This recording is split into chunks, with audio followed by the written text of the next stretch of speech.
हरे कृष्णा। जय राधा माधव कुंज बिहारी,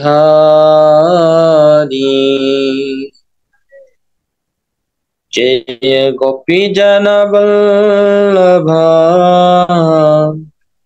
गिरिवरोधारी, यशोदनंदन व्रज जनरंजन, यशोदानंदन व्रज जनरंजन, यमुनतीरावनचारी, जय राधा माधव कुंज बिहारी। हरे कृष्णा कृष्ण कृष्ण हरे हरे, हरे राम राम राम हरे हरे। जय राधा माधव राधा माधव जय राधा माधव, जय कुंज बिहारी कुंज बिहारी, जय कुंज बिहारी। जय जय प्रभुपाद गुरुदेव निताय गौर हरि बोल, हरि बोल, हरि बोल, हरि बोल। जय ओम विष्णुपाद परमहंस परिव्राजक आचार्य श्रीमद् अभय चरणारविंद भक्ति वेदांत स्वामी श्रील प्रभुपाद की जय। परमाराध्य गुरुदेव की जय। जय लीला पुरुषोत्तम श्री कृष्ण भगवान कृष्णचंद्र की जय। श्रीमती राधा ठाकुरानी की जय। जय अष्टसखी वृंद की जय। जय श्री वृंदावन धाम की जय। जय समवेत भक्त वृंद की जय। हरे कृष्णा। भक्ति वेदांत बुक स्टाडी क्लासेर 91तम अधिवेशन सूचीर तृतीय दिवसे फेसबुक लाइवे एवं জুম অ্যাপসের মাধ্যমে যারা আজকের এই ক্লাসে যুক্ত হয়েছেন সকলকে কৃষ্ণ প্রীতি শুভেচ্ছা, দণ্ডবত প্রণাম নিবেদন পূর্বক। আজকের অধিবেশন সূচি পরমেশ্বর ভগবান শ্রীকৃষ্ণের আবির্ভাব রহস্য শুরু করার প্রারম্ভে আপনাদের সকলের কৃপা আশীর্বাদ প্রার্থনা করছি। আপনারা বৈষ্ণবেরা সকলে কৃপা আশীর্বাদ করুন যেন আমার বাণী ভগবানের সেবায় নিযুক্ত হয়, আমার মনন যেন কৃষ্ণ চিন্তায় বিভোর হয় এবং কৃষ্ণ কথা পরিবেশনের মাধ্যমে শিল প্রভুপাদ, শিল গুরুদেব এবং আপনাদের মতো বৈষ্ণবদের প্রীতি সম্পাদন করতে পারি, এই মনস্কামনা নিয়ে শুরু করতে যাচ্ছি আমাদের আজকের এই সাপ্তাহিক আলোচনা। আজকে কৃষ্ণ লীলার দ্বিতীয় পর্ব। আজকে টপিক হচ্ছে ভগবান শ্রীকৃষ্ণের আবির্ভাব রহস্য। ওম অজ্ঞানতিমিরান্ধস্য জ্ঞানাঞ্জনশলাকয়া চক্ষুরুন্মীলিতং येन তস্मै শ্রীগুরুবে নমঃ। श्रीचैतन्यमनोभीष्टं स्थापितं येन भूतले स्वयं रूप कदा मह्यं ददाति स्वपदान्तिकम्। वन्देऽहं श्रीगुरो श्रीयुतापदकमलं श्रीगुरून् वैष्णवांश्च।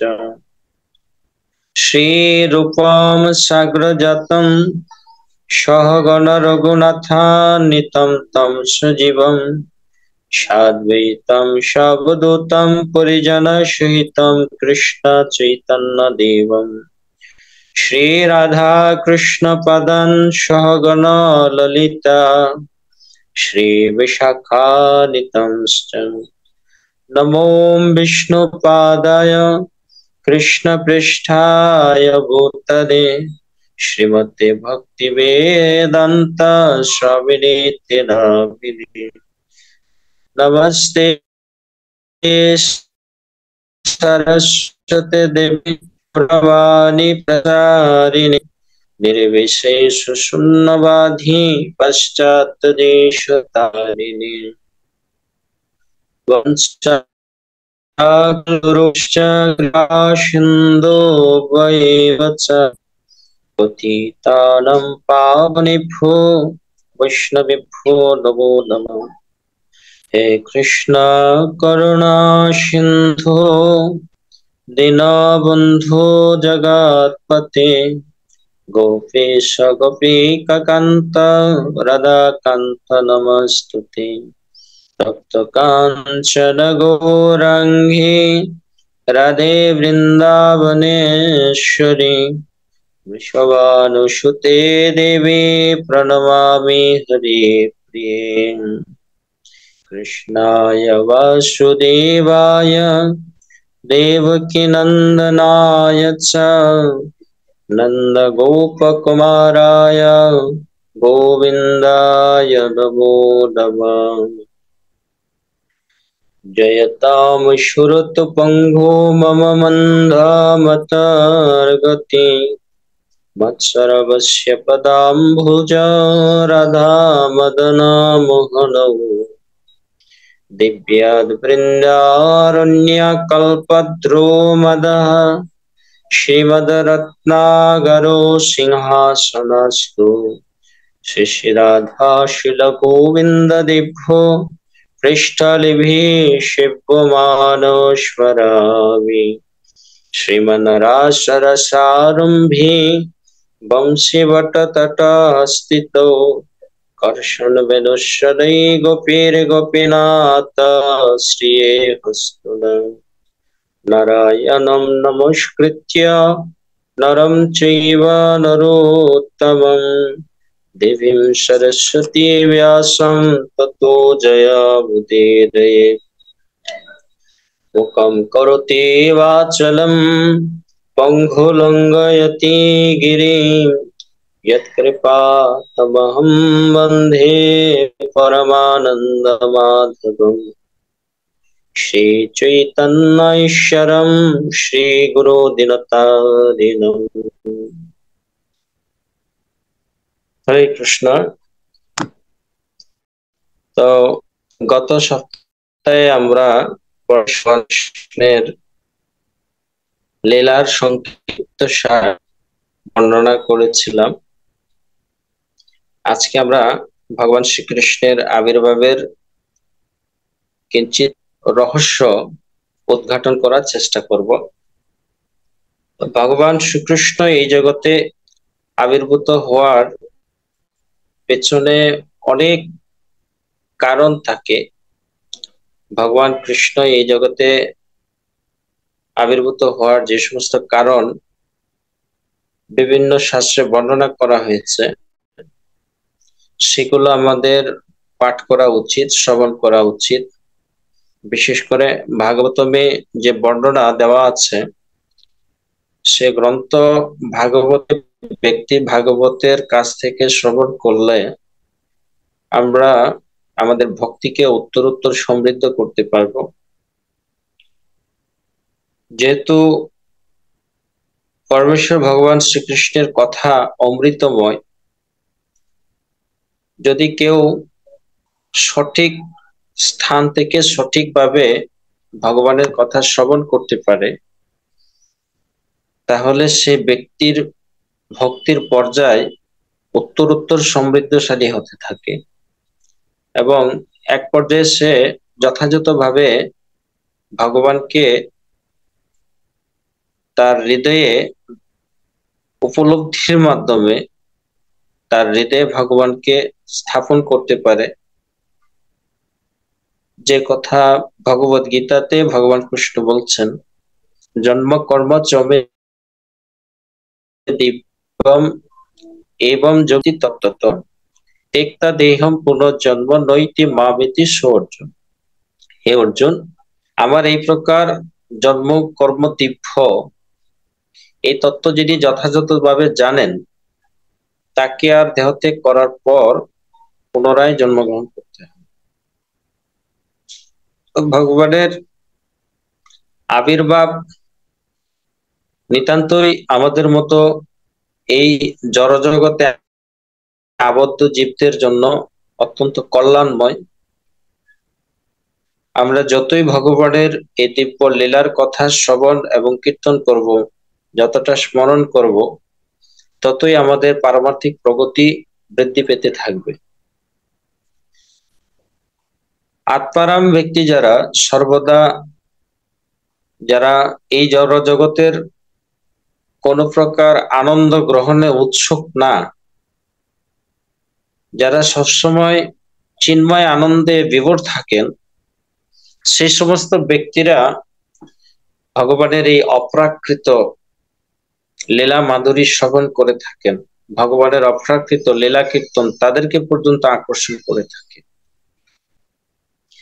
সাধারণ যারা রয়েছেন, বস্তুত আমরা যত জায়গায় দেখছি মানুষ ভগবানের শ্রবণ কীর্তনের প্রতি খুব তাদের আগ্রহ প্রকাশ করছে। বিশেষ করে কার্তিক মাসে আমরা প্রায় জায়গাতেই দেখি যে বহু লোক ভগবানের কথা শ্রবণের জন্য খুব উৎসাহী। তারা প্রত্যেক সন্ধ্যায় প্রদীপদান উৎসব করে থাকে, ভগবানের কথা শ্রবণের জন্য পাঠের আসর করে থাকে, এবং অনেক মহাত্মারা সে সমস্ত আসরে ভগবানের কথা কীর্তন করে থাকেন। এইভাবে ধীরে ধীরে দেখা যায় মানুষ তার যে জড় চেতনা বা জড় বুদ্ধি, সেখান থেকে ক্রমে ক্রমে তারা উত্তীর্ণ হয়ে তারা কৃষ্ণ ভাবনামৃত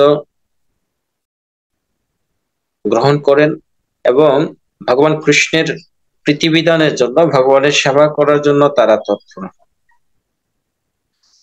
এইভাবে এই জগতে যখন ভক্ত সংখ্যা বর্ধিত হতে থাকে, তখন পৃথিবী মাতা অত্যন্ত আনন্দিত। আর যখনই এই পৃথিবীতে অরাজকতার সৃষ্টি হয়, আসরিক মনোবৃত্তি সম্পন্ন লোকদের সংখ্যা বাড়তে থাকে, তখনই পৃথিবী মাতা নিজেকে অনেক ভারী অনুভব করেন। পৃথিবী মাতা তিনি পাপীদের ভারকে বহন করতে পারেন। বিশেষ করে যে সমস্ত ব্যক্তিরা এই পৃথিবীকে উপভোগ করতে চায়, অপর ঘোষণা করতে চায়, ভগবানের সেবক যারা আছেন তাদের প্রতি যারা হিংসা পরায়ণ, ভক্ত বিদ্বেষী, বৈষ্ণব বিদ্বেষী, এই সমস্ত ব্যক্তিদের সংখ্যা যখন বেড়ে যায়, তখন পৃথিবী মাতা ভারাক্রান্ত হয়ে পড়ে। জনগোষ্ঠী পৃথিবীতে বেড়ে গেলে পৃথিবী মাতা ভারী অনুভব করেন এরকম না। জনসংখ্যা যেরকমই হোক না কেন, হাজার গুণে বর্ধিত হলেও প্রত্যেক প্রজা যদি, প্রত্যেক রাজ্যের প্রত্যেক জনগোষ্ঠী যদি ভগবত আরাধনা করে, ভগবানের সন্তুষ্টি বিধান করে, এতে পৃথিবী মাতা আনন্দ অনুভব করে। কিন্তু যখনই এই পৃথিবীতে অরাজকতার সৃষ্টি হয়, ভক্তিহীনতা দেখা দেয় মানুষের মধ্যে, জনগণের মধ্যে, এবং যে সমস্ত রাজারা রাজকার্য পরিচালনা করেন তারা নিজেরাও ভগবত ভক্তি সম্পাদন না করার ফলে যে সমস্ত অনুসরণকারীরা থাকে, রাজাদেরকে যারা অনুসরণ অনুকরণ করেন, এই দস্যু প্রবৃত্তি পরায়ণ বা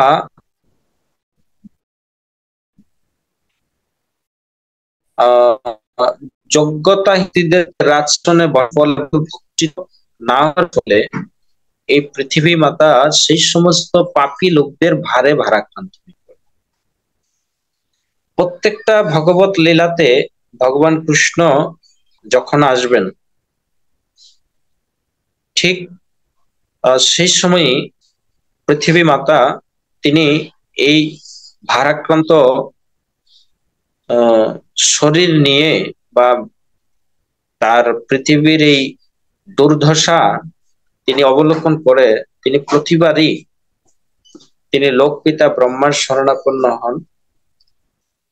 এক এক পুরাণে এবং এক একটা গ্রন্থে, যেগুলো ভগবানকে কেন্দ্র করে যে সমস্ত গ্রন্থাদি রয়েছে, ভাগবত পুরাণ, পদ্ম পুরাণ বা যে সমস্ত সংহিতা রয়েছে, সেগুলাতে ভগবানের কাছে দুঃখ নিবেদনের এই কাহিনী খুব সুন্দরভাবে বর্ণিত হয়েছে। তা আজকে আমি আপনাদের সামনে যে বিষয়বস্তুটা নিয়ে আলোচনা করব, এটার মূল কেন্দ্রবিন্দু হচ্ছে গর্গ সংহিতা। এই গর্গ সংহিতার আলোচনা শুরু হয়েছিল নৈমিষারণ্যে। একদা এক সময় মহারিষি গর্গ তিনি পর্যটন করতে করতে করতে করতে নৈমিষারণ্যে এসে উপস্থিত হন। তো সেখানে সুত গোস্বামী আদি অনেক ঋষিরা সেখানে তারা নিত্য হরিকথা কীর্তন করতেন, তারা বসবাস করতেন নৈমিষারণ্যে। এই মহান ঋষি গর্গমুনির আগমন দেখে সুত গোস্বামী তাকে যথাযথভাবে অভ্যর্থনা জানান, তার পূজা করেন, চরণ অভিষেক করেন এবং তাকে যথাযথ আসনে সুস্থির ভাবে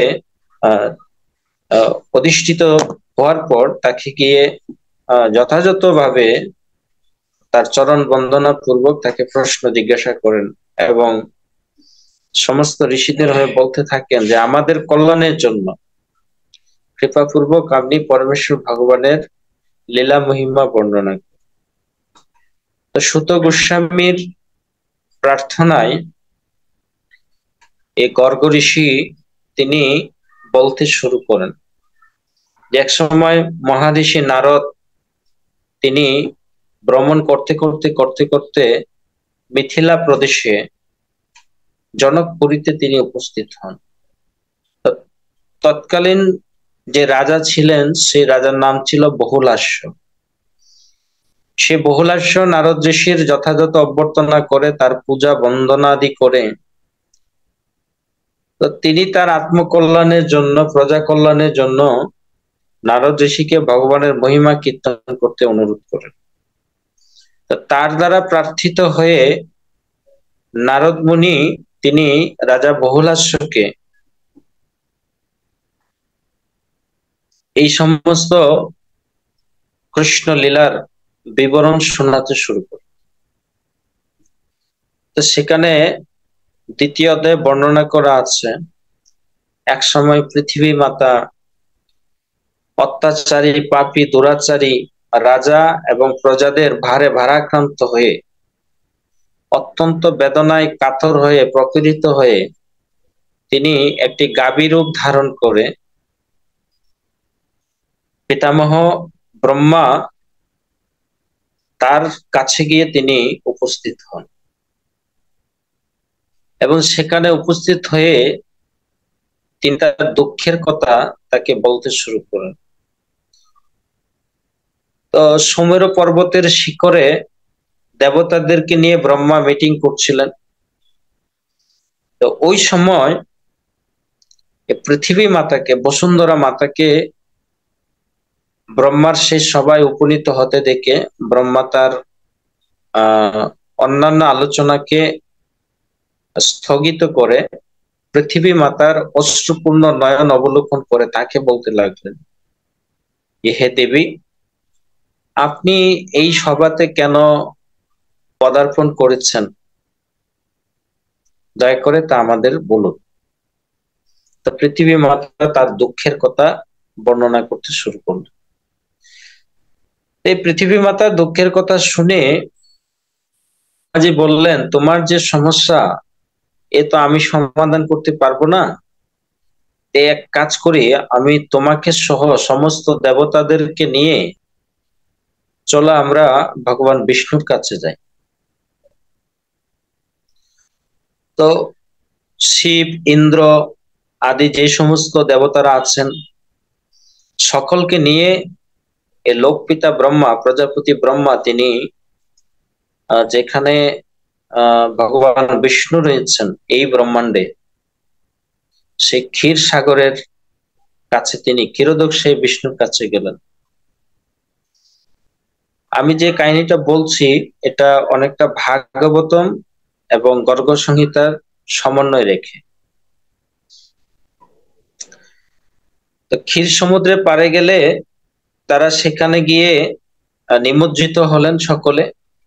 নিমজ্জিত হয়ে সেখান থেকে আবার উত্থিত হয়ে তারা ভগবানের প্রার্থনা করতে শুরু করলেন। তো ভাগবতে যেটা কীর্তন করা হয়েছে যে ভগবান বিষ্ণু তাদের প্রার্থনায় সন্তুষ্ট হলেন না। তো তারা কি প্রার্থনা করছিলেন সেই প্রার্থনাগুলো পুরুষোক্ত মন্ত্র বলা হয়, ঋগ্বেদের মন্ত্র। সেই মন্ত্র পাঠের মাধ্যমে সমস্ত দেবতারা ভগবানের আরাধনা করেছেন এবং তাদের সেই প্রার্থনায় ভগবান অত্যন্ত প্রসন্ন হয়েছিলেন। কিন্তু প্রসন্ন হলেও কাউকে ভগবান দর্শন দান করেন। তিনি শুধু বাণীর মাধ্যমে প্রজাপতি ব্রহ্মাকে তিনি আকাশবাণীর মতো করে বলছিলেন যে, হে দেবগণ, তোমরা যে অভিপ্রায় নিয়ে আমার কাছে আসছো সেটা আমি জানি। তা আমি অচিরে বহুবার হরণ করার জন্য পৃথিবীতে চন্দ্র বংশে আমি যদুকুলে আবির্ভূত হব। তাই তোমরা সমস্ত দেবতারা আমার লীলায় সাহায্য করার জন্য সকলেই তোমরা মথুরায়, বৃন্দাবনে যে সমস্ত ভুজবংশীয় রাজারা আছেন বা অন্যান্য যে নৃপতিরা আছেন, আমার লীলায় অংশগ্রহণ করার জন্য তোমরাও তোমাদের পত্নীগণ সহ সেই ভুজবংশীয় পরিবারে বা চন্দ্রবংশে, যদুর বংশে যে সমস্ত অন্যান্য বংশীয়রা আছেন তাদের সন্তান সন্ততি, আত্মীয় স্বজন, বন্ধু বান্ধব ইত্যাদি রূপে তোমরাও গিয়ে জন্মগ্রহণ করো। ভগবান এই আকাশবাণী ব্রহ্মাকে শুনিয়ে দিলেন। আর ব্রহ্মা তিনি সমস্ত দেবতা যারা ছিলেন সেখানে সকলকে ভগবানের সেই আকাশবাণী তিনি তাদের বলে দিয়ে যার যার আলয়ে ফিরে গেল। আর গর্গ সংহিতাতে বর্ণনা করা হচ্ছে যে ভগবান বিষ্ণুর কাছে যখন তারা গেলেন, গর্গ সংহিতার বর্ণনা এটা, তো বিষ্ণু বললেন যে আসলে পৃথিবীর এই দুঃখ নিবারণ করা এটা আমার পক্ষে সম্ভব না। তো চলো আমরা আমারও যে প্রভু, আমারও যিনি উৎস, সে শাশ্বত চিন্ময় লোক গোলক বৃন্দাবনের যিনি অধীশ্বর, সে ভগবান কৃষ্ণের কাছে আমরা যাই, তিনি পারবেন এই দুঃখের নিবারণ করতে। তো ব্রহ্মা ভাবতেন যে একমাত্র ভগবান নারায়ণই তার প্রভু, ইষ্ট দেবতা, কারণ তিনি গর্ভদোক সমুদ্রে ভগবান বিষ্ণু যে শয়ন করেন সেই বিষ্ণুর থেকে তার জন্ম হয়েছিল। তাকে তিনি তার পিতা বা পরমেশ্বর ভগবান বলে জানতেন। তিনি আশ্চর্যচকিত হয়ে গেছেন যে আপনার উপরে আরো কেউ আছে? তো বিষ্ণু বলছেন যে হ্যাঁ আছে, চলো আমরা যাই। তো তারা যেতে যেতে ব্রহ্মলোক ছাড়িয়ে ব্রহ্মাণ্ডের সর্বোচ্চ স্থানে চলে গিয়েছে। তো সর্বোচ্চ স্থানে যাওয়ার পর তারা দেখছেন যে এই যে ব্রহ্মাণ্ডের যে সপ্ত আবরণ, সেই সপ্ত আবরণের মাঝখানে একটা ফোঁটা আছে, আর সেই ফোঁটা দিয়ে গঙ্গা প্রবাহিত হচ্ছে। আর এটা হচ্ছে এই ব্রহ্মাণ্ডের একটা ছিদ্র, কারণ সমুদ্রের যাওয়ার একটা পথ। তো তারা, আমরা যেরকম নৌকো করে জলপথে পাড়ি দেই, ব্রহ্মা, নারায়ণ এবং সমস্ত দেবতা সহ তারা সেই ফোঁটা দিয়ে নৌকো করে জলযানে তারাও ব্রহ্মাণ্ডের বাইরে চলে গিয়েছে। তো গিয়ে দেখছেন সেখানে কারণ সমুদ্র বা বিরজা নদী, সে বিরজা নদীর কাছে গিয়ে দেখছেন যে প্রত্যেকটা ব্রহ্মাণ্ড, কি বলে, ডুমুর ফল, ছোট ছোট যে ডুমুর ফলগুলো নদীতে বা পানিতে ভেসে থাকলে যেরকম দেখায়, এরকম অসংখ্য ব্রহ্মাণ্ড রয়েছে। সেই অসংখ্য ব্রহ্মাণ্ডগুলি ছোট ছোট, এই এখানে বর্ণনা করা হচ্ছে করঞ্জ ফল, যেটাকে আমরা করমচা বলি, সেই করমচা ফলের মতো বেশি আছে, ছোট ছোট। তারা এগুলো দেখে অবাক হয়ে গেছে এবং তারা বিরজার অপর পারে গিয়ে চিন্ময় জগৎ, চিদাকাশ দেখতে পেলেন, অসংখ্য দিব্য লোকসমূহ দেখতে পেলেন, এবং সে সমস্ত দিব্য লোক সকলের মধ্যে সর্বোপরি ভগবান কৃষ্ণ যেখানে বিরাজ করেন সে গোলক বৃন্দাবনকে দেখতে পেলেন। তো তারা ধীরে ধীরে অগ্রসর হলেন। তো যেতে যেতে যেতে যেতে তারা এক সময় বিরজা পার করে সর্বোচ্চ লোক গোলক বৃন্দাবনের যে গেট, দরজা, সেখানে গিয়ে উপনীত। সেখানে উপনীত হলে তারা দেখলেন যে যে লোকে তারা গিয়েছেন সে লোক এত উজ্জ্বল, এত দীপ্ত কান্তি, দেবতারার চোখ জ্বলসে যাচ্ছে। দেবতারা থাকিয়ে থাকতে পারছে না, তাদের চোখে সেটা সহ্য হচ্ছে না।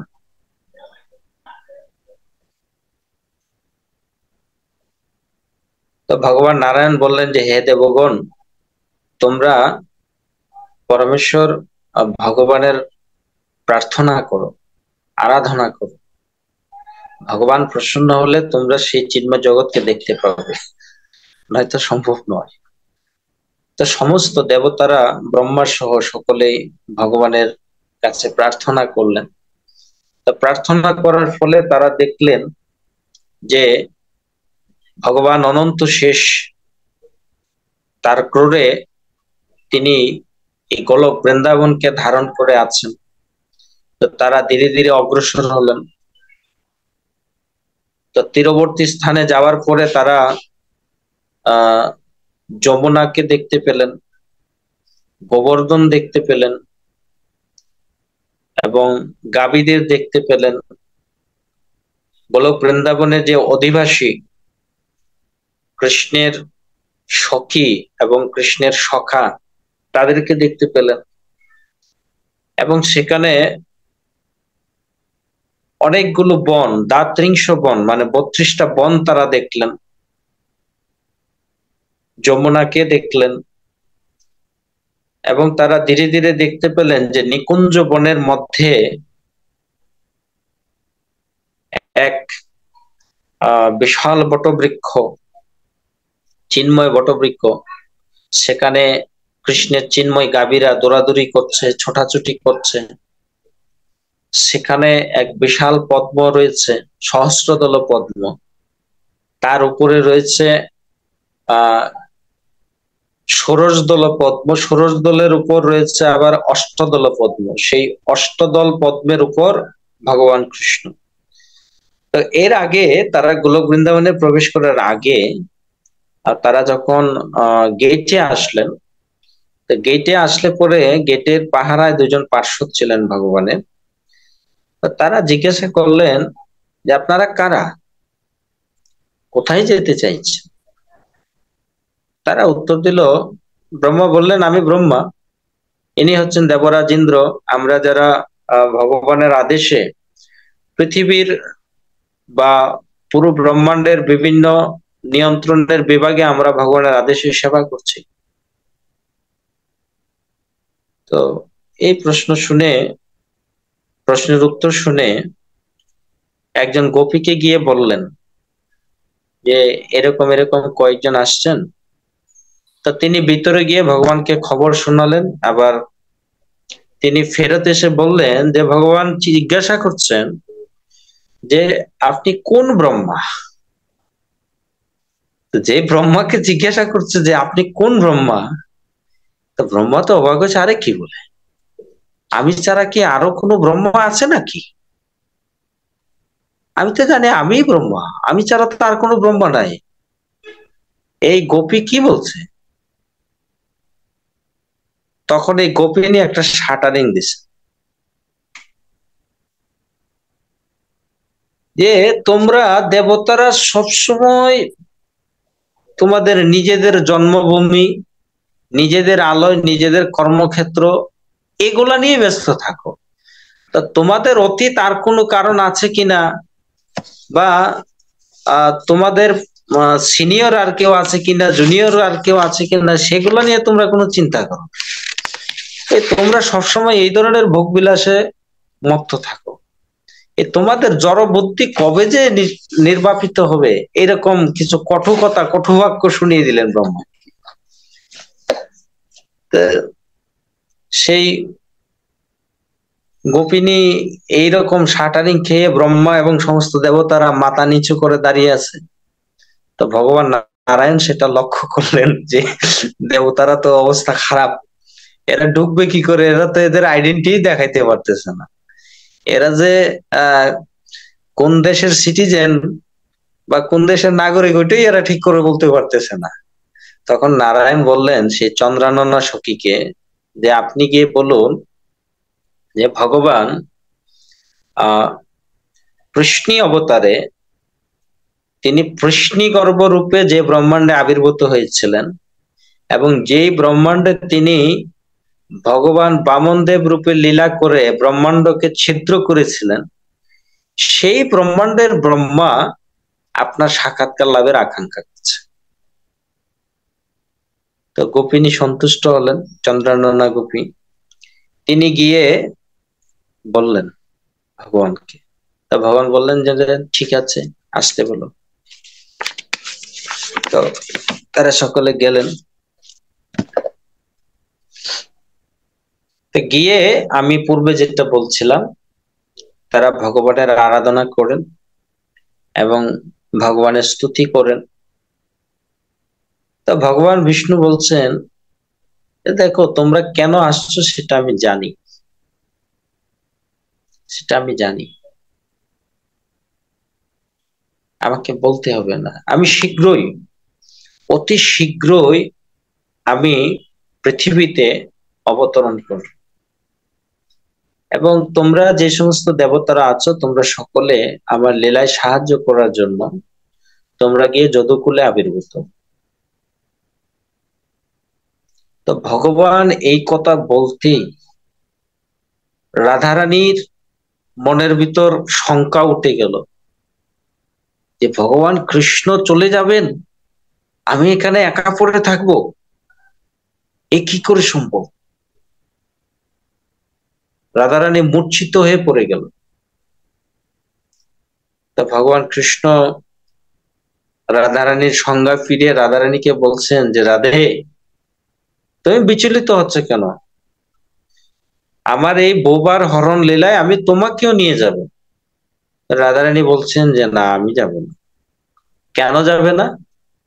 না, আমি এই জন্য যাব না, যেখানে গোবর্ধন নেই, যেখানে যমুনা নেই, যেখানে বৃন্দাবন নেই, আমি সেখানে যাব না।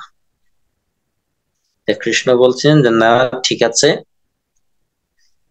এই ব্রহ্মা এবং নারায়ণ সেখানে উপস্থিত থাকার সময়ে তিনি 84 ক্রোশ বৃন্দাবনকে এই ভূলোকে পাঠিয়ে দিলেন, গিরিরাজ গোবর্ধনকেও পাঠিয়ে দিলেন, যমুনাকেও পাঠিয়ে দিলেন।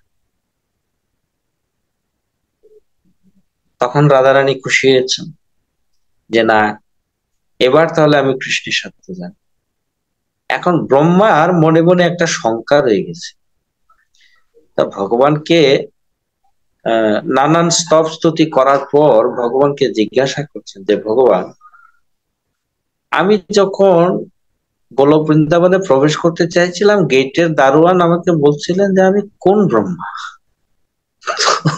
দয়া করে বলবেন কি যে আমি ছাড়া আর কত ব্রহ্মা আছে? তখন ভগবান কৃষ্ণ সমস্ত ব্রহ্মাদেরকে ডাকলেন।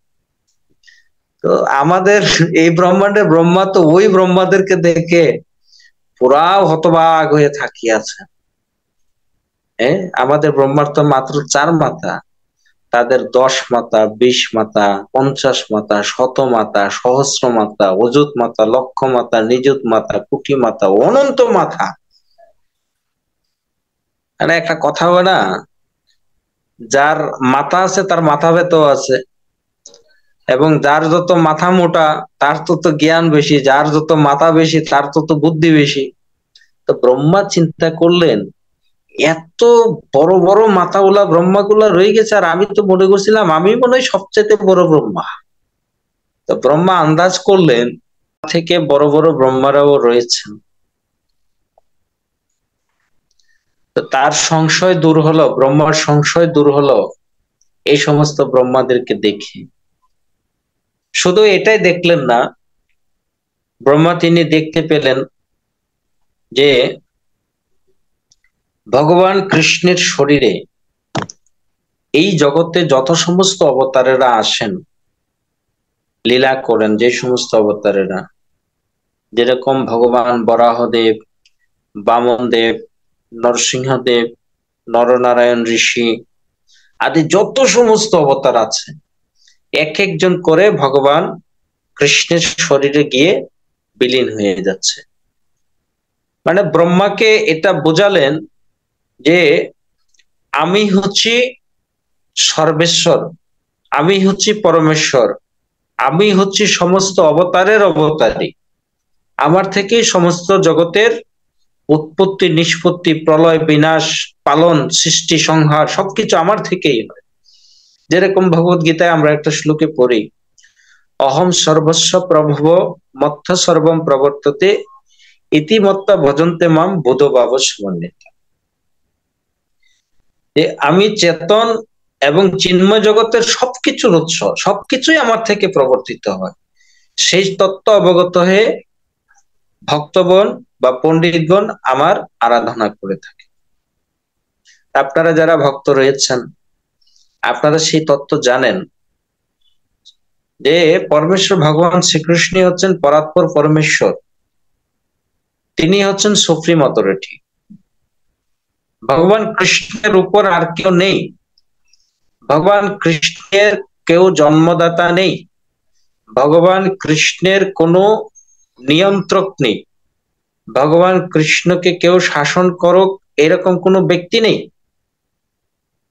কিন্তু তবুও ভগবান এই জগতে এই লীলাগুলি করেছেন। নন্দ যশোদা ভগবান কৃষ্ণকে লালন পালন করেছেন, বসুদেব দেবক কৃষ্ণকে লালন পালন করেছেন, সান্দীপনী মুনি মত গুরুজনেরা কৃষ্ণকে শাসন করেছেন,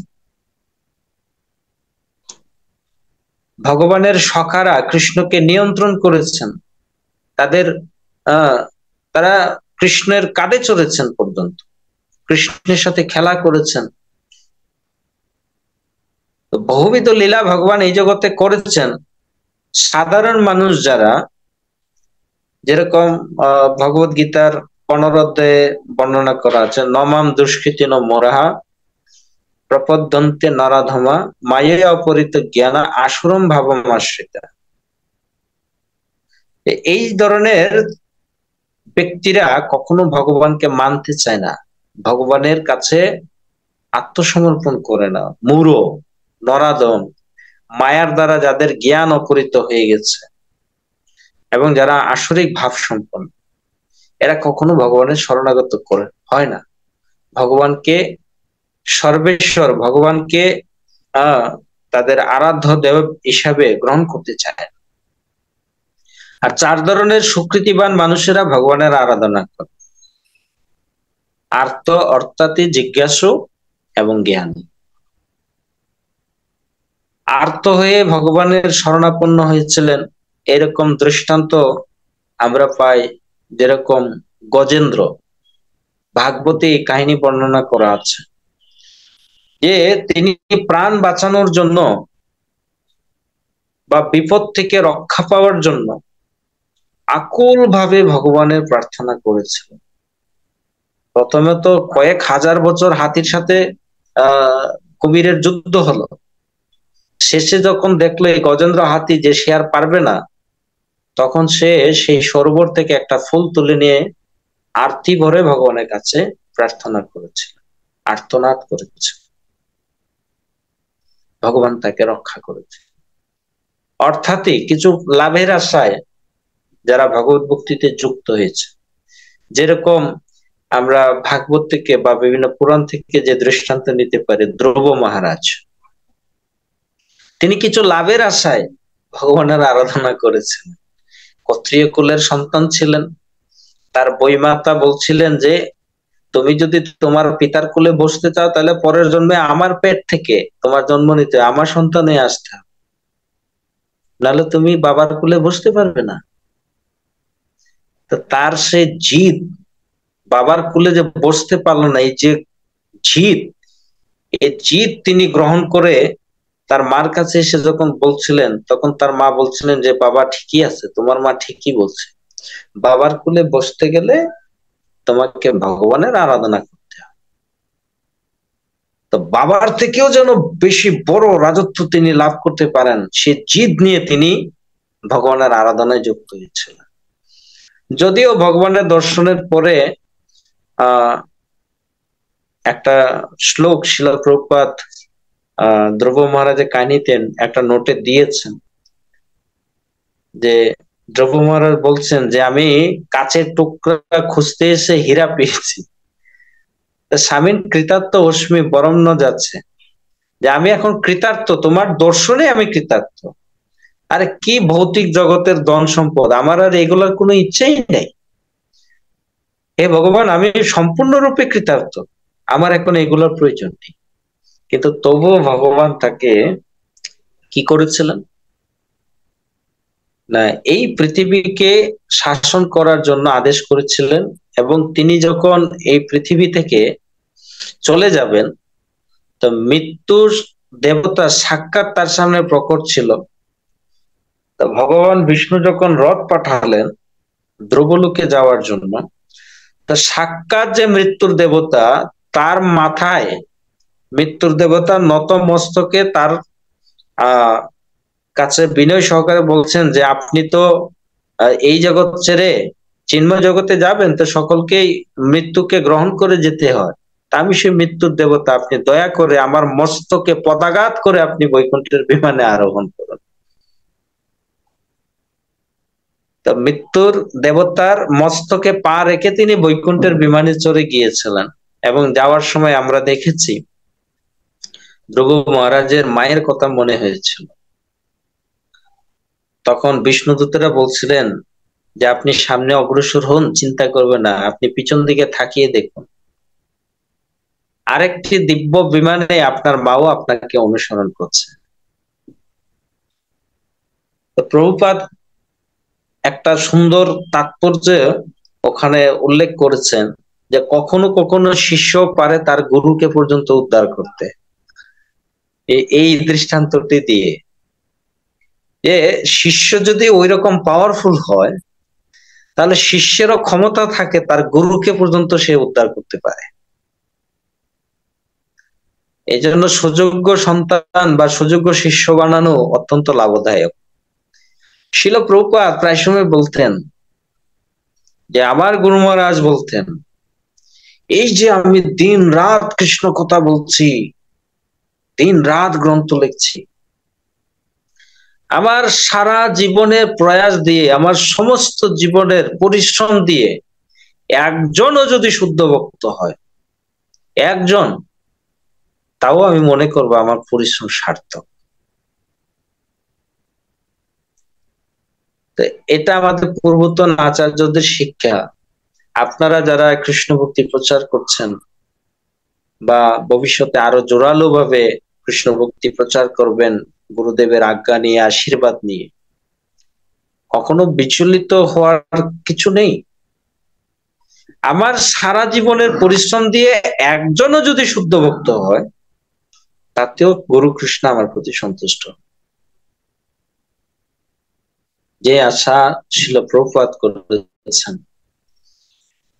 তো এই সমস্ত বিষয়গুলি আমাদের পুঙ্খানুপুঙ্খ ভাবে পড়া উচিত, শুদ্ধ ভক্ত বৈষ্ণবদের মুখ থেকে শ্রবণ করা উচিত। তো লোকপিতা ব্রহ্মা তিনি কৃষ্ণের থেকে আশ্বাসবাণী পেয়ে আবার ভগবানের সঙ্গে, নারায়ণের সঙ্গে সেই পথ ধরে, যেই পথে তারা গিয়েছিলেন সেই পথ ধরে এই পৃথিবীতে চলে আসলেন। অ্যালাউন্স করে দিলেন, সমস্ত দেবতাদেরকে বলে দিলেন যে তোমরা যদুবংশে গিয়ে আবির্ভূত হোক। তো দুজনে আসলেন না এই জগতে ভগবান কৃষ্ণের লীলায় সহায়তা করার জন্য। এক হচ্ছে ব্রহ্মা আর দুই হচ্ছে ইন্দ্র।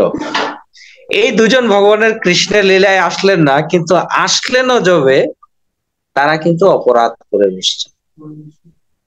কেন? ভগবান যেভাবে চেয়েছেন তারা কিন্তু সেভাবে সেই সেবাটা সম্পাদন করেননি। যেরকম প্রভুপাদ একবার কোন এক শিষ্যের কাছে জল খেতে চেয়েছিলেন, গ্লাস ভরে দুধ এনে দিয়েছিল। প্রভুপাদ খুব রাগ করছিলেন যে আমি চাইলাম জল, আমাকে এনে দিলে দুধ। সেই সেবাটা যথাযথ না। ব্রহ্মা আর ইন্দ্র এই ভুলটা করেছিলেন। তো সেইগুলো আমরা ধীরে ধীরে শুনবো যখন কৃষ্ণ লীলা আমরা কন্টিনিউ করব, এই লীলাগুলি আসবে।